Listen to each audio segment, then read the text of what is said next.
സഹദേവന്റെ ചെവിയിൽ നകുലിന് എന്താ പറഞ്ഞേ? ഒന്നാമത്തെ കാര്യം, നമ്മൾ ഒരാളുടെ ചെവിയിൽ മറ്റൊരാൾ പറയുന്നത് പറഞ്ഞുകൊണ്ട് നടക്കുന്ന മോശം.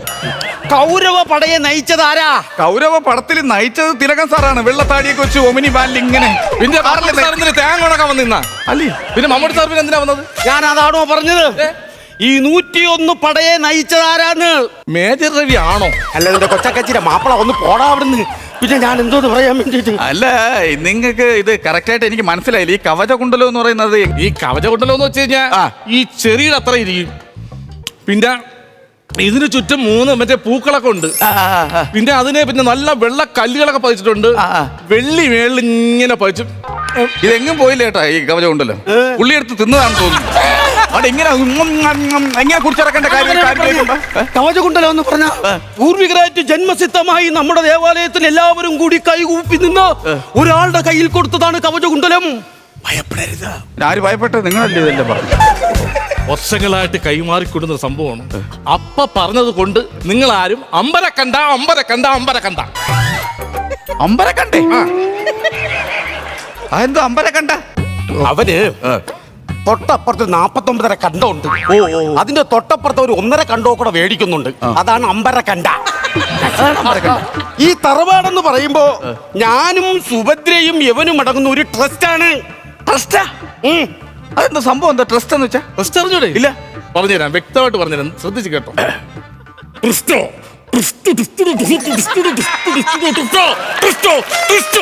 ഇതാണ് ട്രസ്റ്റോ.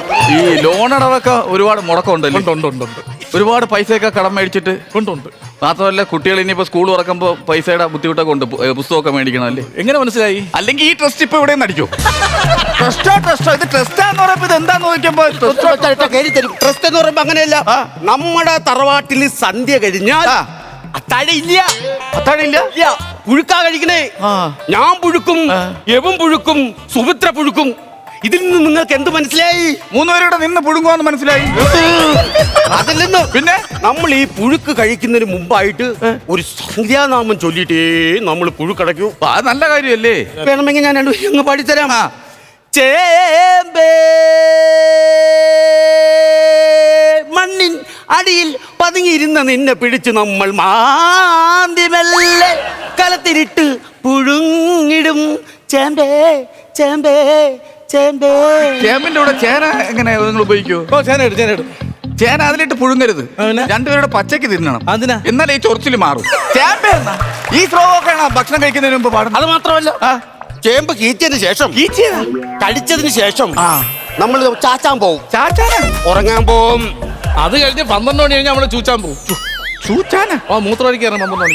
ഞാൻ ഒരു കാര്യം, നിങ്ങൾ തറവാടികളല്ലേ ചാച്ചാനും ചീച്ചാനും ചൂച്ചാനും എന്നൊക്കെ പറഞ്ഞു കഴിഞ്ഞാൽ, ഞാനൊരു ഉദ്യോഗസ്ഥനല്ലേ, പറയുന്ന കാര്യം വ്യക്തമായിട്ട് മനസ്സിലാക്കണ്ടേ? നിങ്ങളൊരു കാര്യം മനസ്സിലാക്കണം. നിങ്ങളുടെ കവചകുണ്ടലങ്ങൾ കാണാതെ പോകുന്നതിന് കാരണമുണ്ട്. ഇവിടെ CCTV ക്യാമറ ഇല്ല. അല്ലെങ്കിൽ നിങ്ങൾ സാക്ഷിയെ കൊണ്ടുപോവാ. അയ്യോ, ആരോ വിളിക്കുന്ന.